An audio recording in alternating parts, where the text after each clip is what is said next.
Les derniers chiffres du commerce physique ne sont pas très bons. La fréquentation dans les magasins a baissé de 3% sur les 5 premiers mois de l'année, alors qu'en même temps, le commerce sur Internet a progressé de 10%.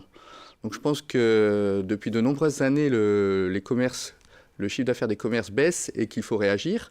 Alors il y a différentes pistes et l'ouverture du dimanche peut être une piste pour faciliter et faire rebondir le chiffre d'affaires des commerçants. C'est une piste sensible aussi. C'est une piste sensible, c'est pour ça qu'on ne veut rien forcer, on ouvre le débat, c'est juste ouvrir le débat.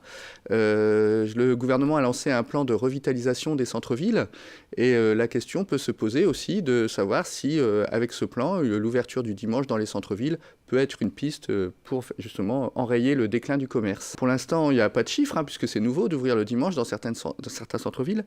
La loi Macron en 2015 a permis la création de zones touristiques, l'ouverture dans des zones touristiques des commerces.